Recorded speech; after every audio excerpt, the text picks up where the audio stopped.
Great.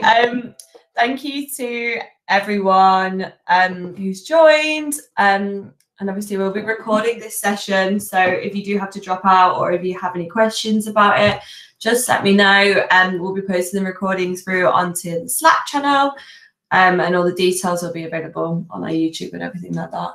I just wanted to run this session, just as I guess as I've been speaking to people, I've noticed there's a couple of things about LinkedIn that I think everyone could do with learning, just like some little tips and tricks that I think I know and I think are really useful, and also just really sort of helping you guys build up your personal brand and just really becoming a person of interest on LinkedIn and sort of making people aware of you. I think using your LinkedIn, your social media pages is such a sort of, I think everything's sort of moving more towards that way. Like obviously you've got to have a great CV, but having a really engaging profile and having a really engaging LinkedIn or Twitter or blog, it just sort of puts you ahead of the competition. Most people, hiring managers and recruiters, will look at your LinkedIn profiles, and so it's just really something that you've got to sort of stay on top of throughout the course, and also just it can become quite fun once you get used to sort of doing it. I really enjoy it, and I think most people I speak to don't, but I really like social media. So basically, LinkedIn is sort of your ultimate tool for sort of defining your personal brand, defining who you want to be known for in your career, like what you'd like to be known for. And it's a really cool way to sort of get yourself in front of new people that you might not necessarily see.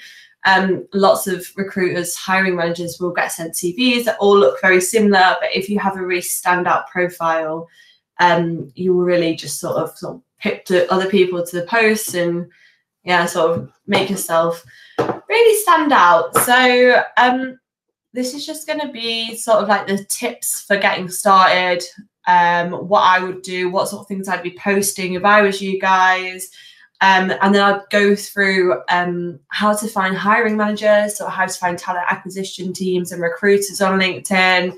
And I'll also talk about finding jobs. Probably these are some things that you'll know. Hopefully there'll be some new things. But if you do have any questions, either send me a message on Slack or just pop anything into the chat bar. So getting started, this might all sound really stupid, but making sure that you've got a picture that sort of represents you. Something that's quite friendly, something with a clear background works quite well. Another good thing for having for pictures is maybe if you're like talking at an event or something like that, but you just want something that really represents you. It's going to be one of the first things somebody sees when they've gone to your LinkedIn profile. If you look warm and welcoming, that's the impression that you're going to get. It sounds very simple and basic, but it's very true. And making sure that you've always got a background photo on your profile as well. It just looks like your profile isn't finished if you don't have one of those. I know when I used to do recruitment, if I saw somebody who didn't have a background photo, I don't know, I didn't like it. And then your headline. So that's the bit that goes underneath your name. This basically should tell people why you're on LinkedIn. Got some good examples of this on the next slide, which we'll go through. But I guess it's quite cool. You'll see lots of people do different things. Some people just have software developer. Some people just have like junior software developer. But you can sort of almost tell a story with your headline, what you want somebody to know. Why you're on LinkedIn, what you're doing here, what you want to achieve from having your profile. Your contact information. I know this sometimes gets missed off when people are filling this in, but you can put your mobile number in there, you can put your email address in there, you can have links to your Twitter, to your website.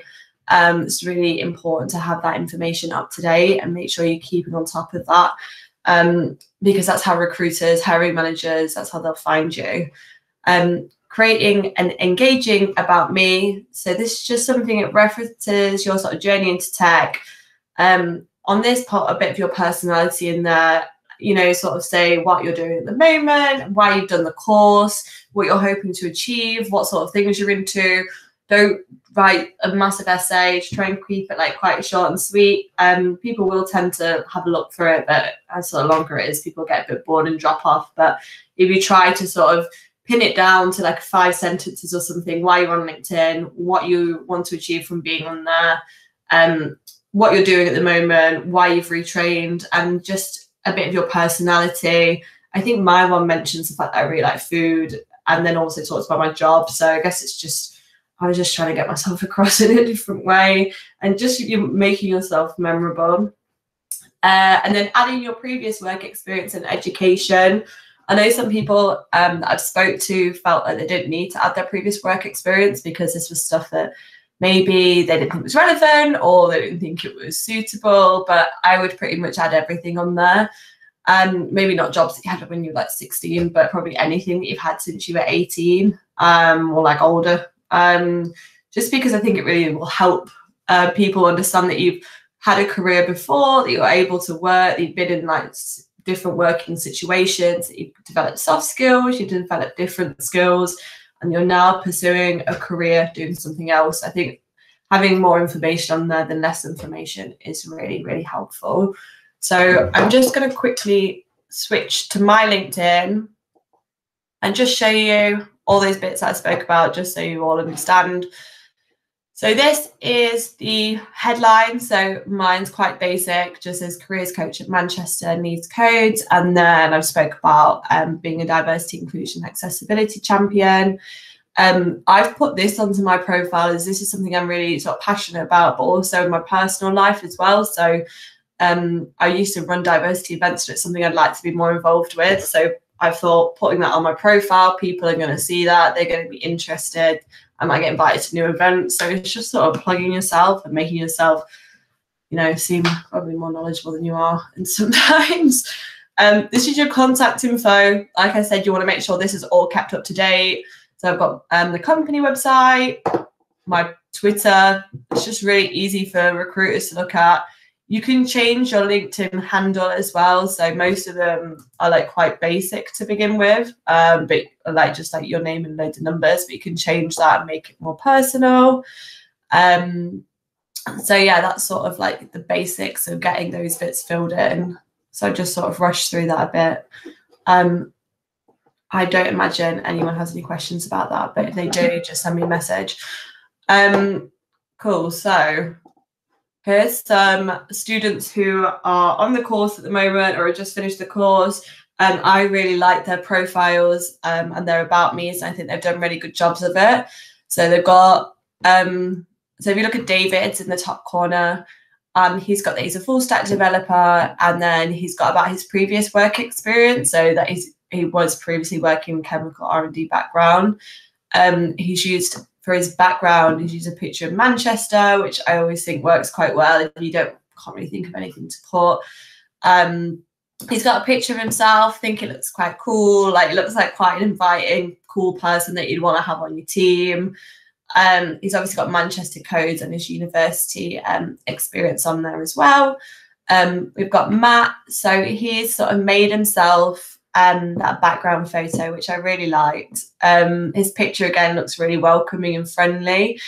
His headline, he's sort of gone for the storyboard, like storytelling effect. So software engineering student at Manchester Codes as part of a career shift in software development after 25 years as a tax consultant. He's just spelling it out why he's on LinkedIn. This is a really good technique to use.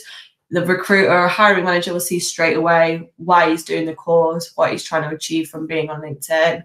And then we've got Lucy's, who's got a cool sort of cover photo picture. She looks a bit mysterious. I'd want her to work for me with that sort of profile. She's put for her headline, problem solver with a positive outlook. Again, it's a bit ambiguous, but I quite like that. She's sort of, yeah, I guess problem solving quite big in development, and then yeah, like the positivity thing. So that's sort of your basics of LinkedIn and getting your profile set up. So lots of people get to that point and then they stop, but the really important thing that lots of people miss off is skills and endorsements. So it's so important to have this up on your profile. I'll show you how to add these in a moment, but everything you cover in your course you should add on to this section. It's basically how hiring managers and recruiters will find you in your profile. So any languages, methodologies, or tools that you're learning, any soft skills, sort of interpersonal skills, add all of this in. How recruiters and hiring managers find people on LinkedIn is through doing searches. So say if I was still doing recruitment, and I wanted to find a JavaScript developer that had good communication skills and was able to work with React as well, I would search JavaScript and React and communication, and this person's profile would come up straight away because it's all in their skills and endorsements. If you haven't got this information on your profile, people aren't going to find you when they search for you. So making sure that you've got sort of the key things in there. So everything you're sort of covering on your course and through your modules, just update this as you go along. It's really important to do this. I'll show you now how to do this on your LinkedIn profile. So your skills and endorsements, so kind of near the bottom of the page. So just here, mine aren't as, like, you guys will have loads of cool technical ones. Mine aren't like that, unfortunately. Mine are just sort of like soft skills and things like that. But it's just basically you add a new skill. So I'll search Java, and then that will add to your profile. You can add, obviously, I think you can add about 50 skills onto your profile. Probably don't go too overboard, but make sure you're covering those main things. So JavaScript, React, Node, sort of all your sort of different environments that you work in, collaborative working, agile, things like this is what recruiters are looking for. If you have any questions about what the main things to put in there, I will create a document and get that sent around to everybody, because I think it would really help, just sort of, so I know some people put everything in there. Cool. So the next thing is what to post. I know posting can seem really daunting, especially if it's something new that you're doing, but growing your online community, I find it really fun. I was kind of against going on LinkedIn when I first started, but I had to use it for my role. And I've just found it really cool to like network and meet with like-minded people. I've like made friends from on LinkedIn. I've been able to like sort of create relationships. I've found out about lots of cool events. I found out lots of learnings, like things to learn from. It's like quite educational as well. I think it's a really collaborative environment, and being able to utilize this to the best of your abilities is really cool. So I've got some examples of some posts, but I will talk through these as well. So explaining why you're on LinkedIn is always something really good to do. I know I've mentioned it a couple of times, but if you did a post, if you haven't posted before and you say something about the fact that you're new to LinkedIn, you've just looking to career change, you've taken on the Manchester Codes course, what sort of career you'd like to go down, why you did the course. People really like to see, I guess, a bit of vulnerability. They like people to be quite personal. They like people to tell stories, and they want to be entertained basically by your post. Asking questions is another really good way to sort of create engagement. You'll get lots of people commenting on these sort of posts as well, because people like being a bit of a know-it-all, I guess. I did a post last year when I was learning to code about what people found were the best sort of websites to go off when they were first learning. I didn't actually want to know why, but I just did this because I knew I'd get loads of comments. I got the thing, like 200 comments and like 80 likes, but it was all from like developers that I was looking to speak with. So it's a really cool way to sort of connect with people who want to help you. You could, through that, you could potentially find like a senior developer that might be able to give you a lead to a role. So you never sort of know with LinkedIn, there's lots of different options and there's lots of things to be learned from there. I guess it sort of leads in as well to asking for help. If you're stuck on something, if you're just taking on a new project, potentially ask people on your network for help. People are always sort of willing to lend a hand, especially in the tech community. I found them to be like really friendly and welcoming. I know when I've asked for help before on LinkedIn, people have been very forthcoming and trying to like help somebody. It's just like a nice thing to do. The tech community and sort of LinkedIn community is a really great place for that. There'll be lots of senior technical leads that would like to help juniors and help people on their way. I was actually speaking to somebody the other day who was doing the course, and they messaged somebody just saying that they would potentially like to work at their company, even though there's no roles at the moment. And that person this hiring manager just gave them loads of help in how to get into that company for the future when they are hiring, anything like that. People like to be nice, I think you'll find on LinkedIn. I touched on it a bit before as well, but being personal. So just telling a story, just explaining something, even if it's just something really silly, like really happy for the pub to be back open. It's nice for things to be opening back up, especially you're going to link it back to your job and your career. But people just want to, I guess, they want to see things that they understand and things that they agree with. So anything like that, LinkedIn used to be very much like a workplace thing, but it's really changed over the years, and it's a lot more sort of, I guess, fun. It's less worky now. People are less serious on there than they used to be. It's more like Facebook. And again, all of this is sort of creating engaging posts that align with your brand and what you would like to be known for on LinkedIn. And it's also really important to not forget to comment on other people's posts. So it's a really great way to network with people, and also sort of for people to notice you. If there's somebody that you would like to really, you've connected with them, but you don't really know how to start talking to them. If they're a regular poster, just post your opinion on one of their posts. People like to hear that sort of thing.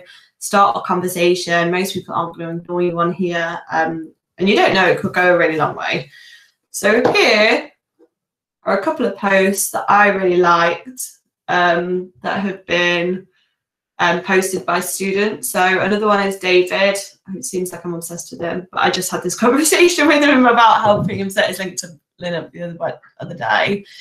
So he's posted about his career switch, how he's looking to now find a role in software development.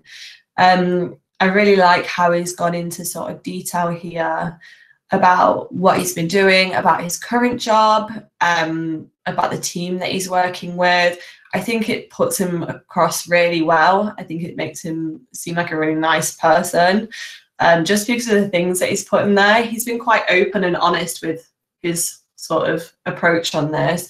He's gone into detail about the fact that he's coded for a couple of years and why he's now doing the course and what he wants to achieve from this. And again, he's sort of finished it off with a bit of vulnerability, sort of talking about the comfort of his current role and hoping for a positive change. I just really liked, I guess, the vulnerability, openness of this sort of post. I think he got quite a lot of likes on it as well, but that's the sort of thing that, people want to see. And it's a really good sort of way to introduce yourself if you haven't posted on LinkedIn before. It's a cool way to just sort of get yourself out there. The other one I've got is a post by Robin, who has posted about his website. So this is just a really easy way to sort of plug something that you've recently done. It's just a really easy way to just make sure you're constantly sort of staying on top of updating your LinkedIn profile. Anything that you can just post, I'd post. But I thought it was really cool that he decided to do a whole post dedicated to his website. Again, hiring managers and recruiters will see this straight away. They'll be able to sort of see his website as soon as he goes onto his profile. I would probably be like keen to sort of post this every couple of weeks, so it just stays up to the top of your profile. There's also something you can do, which I shall show you on the next slide. So I've got some of my posts. I've sort of did like a personal brand training session. So it's something that I really thought about for myself. So like I said, I really want to be known for like being really involved within the sort of diversity and inclusion community. So whenever there's like, so yesterday was sort of the day against homophobia. So I decided to do a post about that because it just sort of keeps up with how I would like to be seen and how I'd like other employers to see me. I have then also done a post, which is just, it was quite stupid, but I just put something about stop advertising 20 days holidays a perk, and I got like nearly 250 likes. It's just stupid things like that that people love on LinkedIn, and just sort of knowing your audience. And as you sort of grow and develop on LinkedIn, you'll be able to do this loads easier. There's also this section which I wanted to show you. It's called featured. So I'll show you this on my LinkedIn profile. So on here, I probably don't keep it up to date enough, but you can just post little things in here. So I've got things like my vlog that I've done, like sort of posts that I think represent me, why I'm on LinkedIn, what I want people to see me as. So I posted about Leeds Codes, I posted about a book I was reading. I know it all sounds really simple stuff, but it just sort of makes your profile stand out a little more. So if I was you guys, I'd make sure I was posting things on there and on your featured section, about your website, so if I was David, I would make sure I posted this and kept that saved as on his featured. Anything like that will sort of stand out on your profile. So that's the sort of main things for getting your profile set up and getting posts written. And then I'm going to go in and do some like LinkedIn searching and tutorials, just like live. But I just wondered if anyone has any questions to begin with.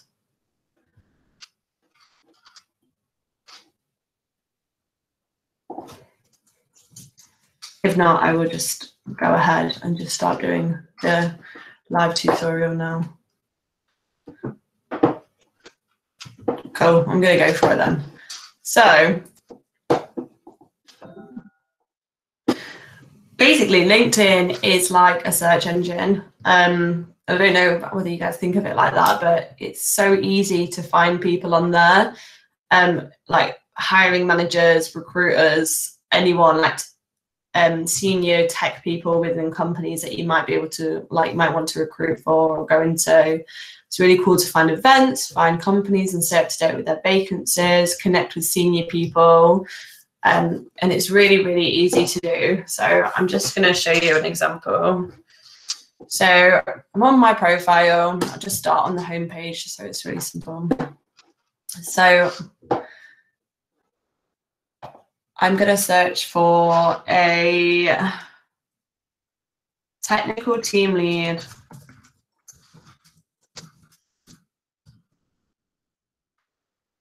I put that into quotation marks. So basically that will keep it all together when I press enter and when I search for it.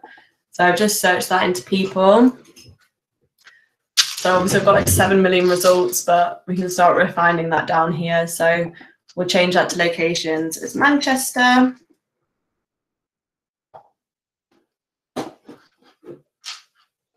And then there we have 16,000 technical team leads who are based in Manchester. It might seem like loads, but you're able to then add those people. If you apply for a role somewhere, and you know that this person's potentially going to be your hiring manager, they're the person that's going to be making the decision on your CV, I would 100% add that person. I would have a look at their profile. I would send them a message and connect. So when I connect to people on LinkedIn, especially if it's somebody I'd like to really make a good impression to, I always add a note. And then just say something like, "Hey, Kathy, I was hoping to connect to be kept up today with your feed. Hopefully speak soon."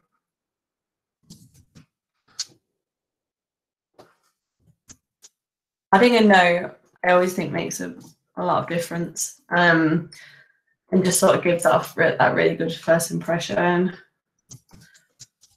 So I will send that to Kathy. But it's so easy then to sort of find out more people. So Kathy works at Amtrust International. So we will look at Amtrust International, which is under her experience. This then comes up with their company page. So it shows all the employees that work there that are registered on LinkedIn. So you can see how many people they've got there. There's 435. I'm going to follow them. That means that I will be kept up to date with their posts on LinkedIn. It means I will get notifications when they're posting jobs and things like that. If they have any new hires into the company, so if they're employing more people into their technical teams, if they're employing more recruiters, they'll usually do a post about it. So you can just sort of stay up to date with that company. It's also a really good way to keep up to date with people's events. You'll often get like companies posting their own events on there as well. So if we look onto people on here,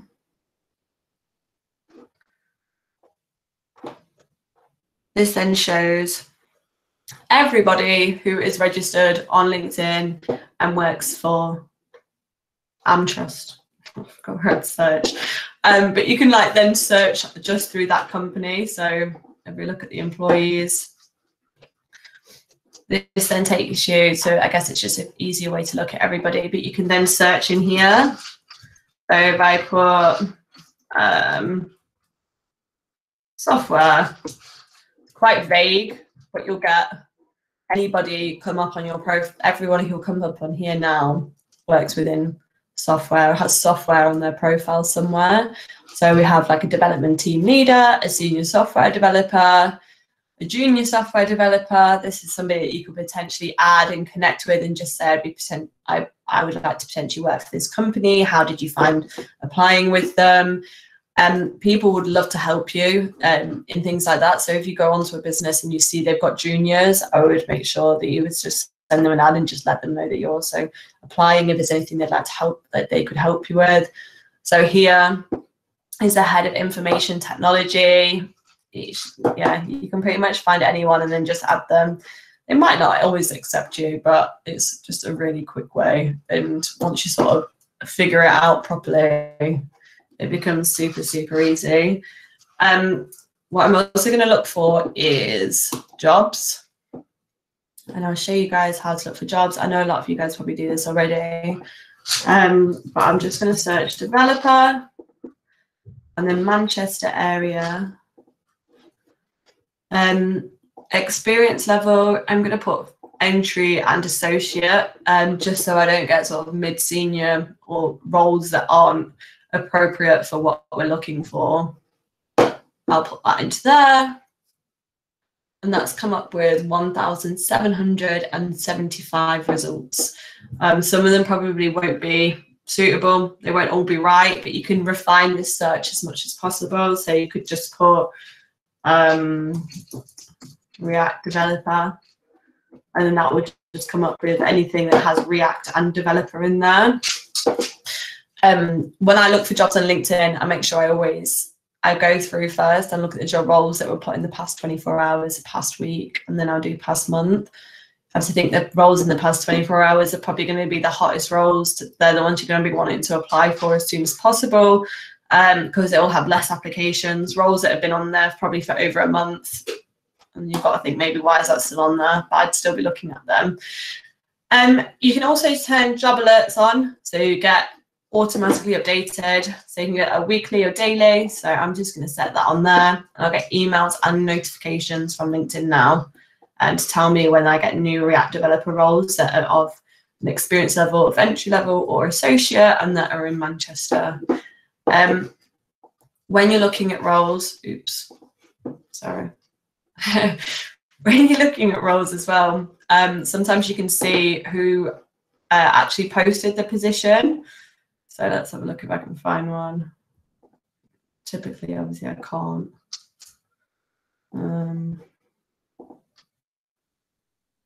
Sometimes it comes up with a recruiter or the manager for the role who posted the job. But it's just, I can't seem to find any today. But it will usually come up just under the logo here of who uploaded the job, and it will tell you. So you can then go onto that profile, add that person, then apply for the job. So they'll get it. They'll receive a notification from you to say that you've added them. They'll receive notification to say that you sent them a message when you've added them to say, I've noticed you are hiring. I'd love to connect and chat about opportunities. And then they'll also receive your job application. It might seem a bit much, but it just comes across as really efficient. It just comes across really well that you sort of know what you're doing and that you're very interested. That's sort of how I work LinkedIn on a basic level. But I don't know if anyone has any questions that they would like to ask me about this, or if there's anything anybody else would like to know, or if there's anything anyone wants me to go through with them. If there is, let me know and pop it into the chat. I have a question. Hi. Hello. But it's not related with LinkedIn exactly, but I'm not sure what means associate as an experience level. I have no idea what's that. I think associate is just sort of like, it's like entry-level associate. It's sort of like, it's like not quite mid-level developer. It's just before a mid-level. So it's just like a rank, like I guess like a career ranking. Okay. I would just put it in because I think if you've been practicing for over a year and you're up to scale, you'll probably be more skilled than some juniors that have no experience. So I would put it in. I think when it comes to applying for jobs, I would be very open to any sort of position that was looking for somebody, even up to 2 years of experience. I would still be applying for jobs, and I wouldn't necessarily worry about it, because sometimes it's just good getting your CV in front of somebody and starting that conversation, and having like a good LinkedIn to go off as well. They might think they can see potential in that person. They can see this person being really good for the company or being like a really good asset to have to them. I think what's worth knowing is that most people really want like engaging developers working for them, people who really represent their brand well, people who are going to want to get involved within the wider tech community. And so sort of keeping up to date with your LinkedIn, your blog, your Twitter, making sure you have links to your GitHub and things like that. I think it's a really cool way to just sort of get yourself out there and get yourself known. I don't know if anybody else has any questions or if they'd like me to show them something on LinkedIn. I have another question. That's fine. What do you think are the benefits to have a premium account? I would say as a job hunter, none. Okay. You can send in-mails on premium accounts, but I don't use a premium account anymore. I used to, but I don't think it's necessarily, you won't be able to find more jobs on there. You can add more people, but unless you're running out of people, unless you're adding people really regularly and then running out, I wouldn't say it was an issue. I would say it's not necessary, and it's just probably be a bit of a waste of money. Perfect. Thank you. That's okay. I don't know if anyone else has any questions, or if you think of anything, please just send me a message.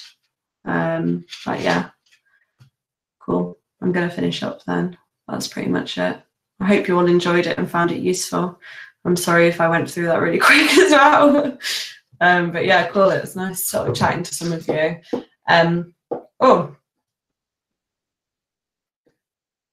Okay, how do I get Manchester Coast shown to my education? Some of the examples you use had this really shows that me at universities. I'll have a look at this. I've not tried to do this before, but I'll present my screen and we'll have a look.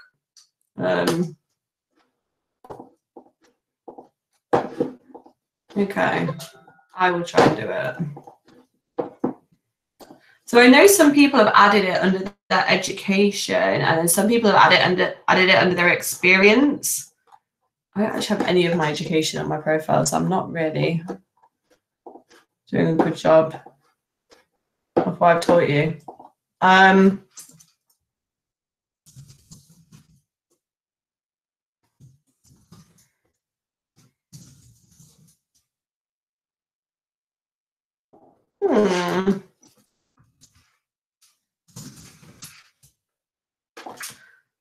I'll have to find that one out. I don't know why that's not coming up. Is there anyone in the chat who's done that and could help? I don't know if there is. I have it in both areas, you know, as an education and as an employee, but I think in LinkedIn, Manchester Code is a company, so it's not a university or an academy. Maybe that's why. Oh, right. Okay. So it's not. All right. I still don't get how I do it. Sorry. I'll try and find that out for you, Sam, and I'll get back to you. I'll send you a message, and I'll work it out and let you know how to add it. If you can't add it, I would add it into your work experience for now, maybe, just so you've got something on there. Also, Sam, will you just send me a message, because I'm not actually sure which Sam you are, sorry. I've just realised. I don't know if anyone else has any other questions. Otherwise, I will finish up. But if you think of anything, let me know, and I'm always available to help with LinkedIn and things like that. Hi, Alice. I had a question. Oh, hey, you okay? Yeah, different Sam. Yeah, I know. Yeah. I thought I was talking to you to begin with, and then I realised you got your name as Samantha. So I was like, oh, yeah, I was just so you know where you have your skills on the profile. Yeah. How important do you think it is to have people to endorse your skills? Because I feel like I'm just going to end up with like a list of 50 skills that, you know, anyone could just add that to their profile. Yeah. So like, I mean, yeah. I wouldn't probably put, so I would try and keep your skills. I know it's hard because you do learn lots of stuff, but you have to think realistically, what are people looking for? People aren't going to search CSS probably, or like HTML, because they'll assume that you probably have this experience. So I guess it's having the main things in there. But I wouldn't say endorsements are that important. I don't think mine have really been endorsed. It's more for like, as a recruiter, looking at your profile. Recruiters basically and hiring managers use this thing called LinkedIn Recruiter. So if I was to search for somebody, I would search JavaScript and Agile and I don't know, Node, and then you would come up because they were in your skills and endorsements, but it wouldn't tell me whether they'd been endorsed or not. I would just assume that you had those already. So I guess it's not that necessary, because if you ended up having a conversation with that person, you'd find out straight away if they didn't know what they were talking about. But I would put anything in there that you've got like a bit of experience with, and then if you speak to somebody, just let them know like how much experience you have with it, sort of how much you've used that sort of like software or whatever. Hopefully that helps. But I wouldn't worry about people endorsing it. I don't think it's necessary. Okay, thanks. That's good. Okay. Oh, I don't know if anybody has any other questions or anything else you'd like to ask me. Okay, cool. I'm going to finish up then. Like I said, please feel free to send me a message or get in contact with me if you can think of anything else that you'd like me to talk about, or if you want me to go through anything else with you, just let me know. I'm always happy to help with anything, sort of helping you set your LinkedIn profile up. If there's somebody you'd like me to find on LinkedIn for you, let me know and I will do my best to try and find them. If there's anything else you would like in the future, just send me a message. I have recorded this as well. I stupidly did it on the same night as the cohort, so I didn't get many people attend. But thanks to everyone that has attended, and I will speak to you all soon. And if we haven't booked a meeting yet, let me know and let's book a meeting and let's have a chat. But I will speak to you all soon. Thanks, guys. Have a nice evening.